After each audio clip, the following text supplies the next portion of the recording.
মাটি খান দেখা যায় না খালি মুছ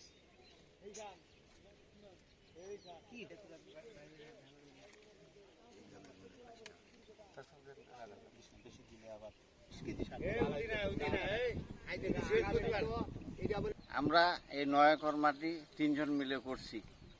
গত রাত্রে শিলাবৃষ্টিতে আমাদের এই বেগুন খেয়ে সব শেষ হয়ে গেছে, নিঃস্ব হয়ে গেছে, কিছু নাই। এখন আমরা এখান থেকে আর 1 টাকাও পাবো না।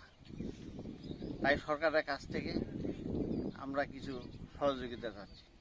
মানে 9 একরের মতো এই বেগুন টোটাল আমাদের লাগা থেকে এখন পর্যন্ত খরচ হয়েছে 5 লক্ষ টাকার মতো।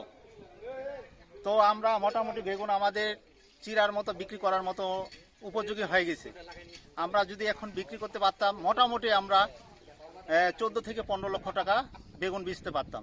এখন আমাদের বেগুন শিলাবৃষ্টি পড়ে একেবারে মাটির সাথে মিশে গেছে, বেগুন আমাদের কিছু নাই, গাছও কিছু নাই। এখান থেকে আমরা আর কিছু পাবো না। আমি এই 71 টেলিভিশনের মাধ্যমে আমাদের প্রধানমন্ত্রী দৃষ্টি আকর্ষণ করছি, আমাদের যেন যে কোনো একটা অনুদান দিয়ে আমরা